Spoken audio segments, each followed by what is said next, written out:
अस्सलाम वालेकुम जी, सब ਦਾ ਵਾਮ ਵੈਲਕਮ ਮੇਰੇ ਚੈਨਲ ਤੇ। ਜਿਸ ਤਰ੍ਹਾਂ ਜਿਹੜੇ ਵੀ ਲੋਕ ਸਪੇਨ 'ਚ ਰਹਿੰਦੇ ਨੇ ਸਭ ਨੂੰ ਪਤਾ ਹੈ ਕਿ ਜਦੋਂ ਵੀ ਕੋਈ ਬੰਦਾ ਨੈਸ਼ਨੈਲਿਟੀ ਅਪਲਾਈ ਕਰਦਾ ਤਾਂ ਉਸ ਤੋਂ ਪਹਿਲੇ ਸਪੈਨਿਸ਼ ਜ਼ਬਾਨ ਦਾ ਇੱਕ ਐਗਜ਼ਾਮ ਦੇਣਾ ਪੈਂਦਾ ਹੈ ਔਰ ਇੱਕ ਸਪੈਨਿਸ਼ ਕਵਾਨੀਨ ਦੇ ਉੱਤੇ ਐਗਜ਼ਾਮ ਹੁੰਦਾ CSS ਜਿਹਨੂੰ ਕਹਿੰਦੇ ਨੇ ਉਹ ਦੇਣਾ ਪੈਂਦਾ।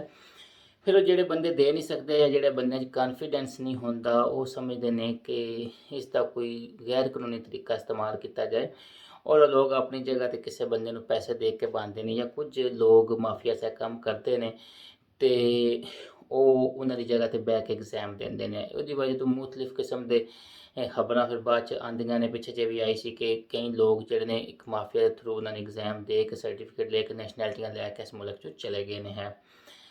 ਤੇ ਇਸੇ ਤਰ੍ਹਾਂ ਦਾ ਇੱਕ ਵਾਕਿਆ ਕੁਝ ਦਿਨ ਪਹਿਲੇ ਲਗਰੋਨੀਓ ਲਾਰੀਓਖਾ ਦੇ ਵਿੱਚ ਪੇਸ਼ ਆਇਆ ਕਿ ਇੱਕ ਬੰਦਾ ਪਾਸਪੋਰਟ ਫੇਕ ਪਾਸਪੋਰਟ ਯਾਨੀ ਕਿ ਉਹਨੂੰ ਪੀਸੀ ਕੀਤਾ ਹੋਇਆ ਸੀ, ਉਹਦੇ ਨਾਲ ਰੈਜ਼ੀਡੈਂਸ ਕਾਰਡ ਜਿਹੜਾ ਸੀ ਉਸਨੂੰ ਵੀ ਪੀਸੀ ਕੀਤਾ ਗਿਆ ਸੀ, ਫੋਟੋ ਵੀ। ਉਸ ਤੋਂ ਬਾਅਦ ਉਹਦੇ ਨੰਬਰ ਜਿਹੜੇ ਸਪੋਰਟ ਨੰਬਰ ਹੁੰਦਾ ਉਹ ਵੀ ਚੇਂਜ ਕੀਤਾ ਗਿਆ ਸੀ ਹੈ।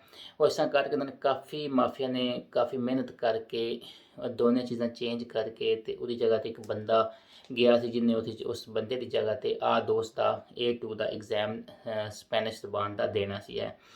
ਲੇਕਿਨ ਚूँकि ਤੁਹਾਨੂੰ ਸਾਰਿਆਂ ਨੂੰ ਪਤਾ ਜਿਹੜੇ ਲੋਕਾਂ ਨੇ ਐਗਜ਼ਾਮ ਦਿੱਤੇ ਨੇ ਕਿ ਜਿਸ ਟਾਈਮ ਜਾਈਦਾ ਹੈ ਤੇ ਤੁਹਾਡਾ ਰੈਜ਼ੀਡੈਂਸ ਕਾਰਡ ਐਗਜ਼ਾਮੀਨਰ ਪਹਿਲੇ ਚੈੱਕ ਕਰਦਾ, ਉਹ ਤਸੱਲੀ ਕਰਦਾ, ਉਸ ਤੋਂ ਬਾਅਦ ਤੁਹਾਨੂੰ ਐਗਜ਼ਾਮੀਨੇਸ਼ਨ ਹਾਲ 'ਚ ਦਾਖਲ ਹੋਣ ਦਿੰਦਾ ਹੈ।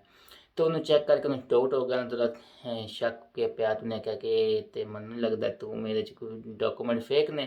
तो उसने उन्होंने कहा कि मैं पुलिस में बुलावांगा। ये गल हो ही रही सी तो वह बंदा उत्थों भज गया।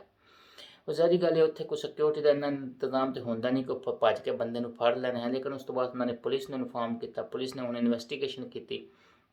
ਦੇਖੋ ਇਹ ਲੋਕ ਫਿਰ ਕਿਸ ਤਰ੍ਹਾਂ ਇਨਵੈਸਟੀਗੇਸ਼ਨ ਕਰਦੇ ਨੇ। ਕਾफ़ੀ ਚੀਜ਼ਾਂ ਚੇਂਜ ਹੋਈਆਂ ਸੀ, ਇਹਨਾਂ ਨੇ ਹਰ ਚੀਜ਼ ਫੜੀ। ਫਿਰ ਇਹਨਾਂ ਨੇ ਦੇਖਿਆ ਕਿ ਜਿਹੜਾ ਪਾਸਪੋਰਟ ਅਟੈਚ ਸੀ ਇਸ ਰੈਜ਼ੀਡੈਂਸ ਕਾਰਡ ਦੇ ਨਾਲ ਸਪੋਰਟ ਨੰਬਰ ਵੀ ਗਲਤ ਔਰ ਪਾਸਪੋਰਟ ਦੇ ਵਿੱਚ ਵੀ ਫੋਰਜਿੰਗ ਹੋਈ ਸੀ ਹੈ।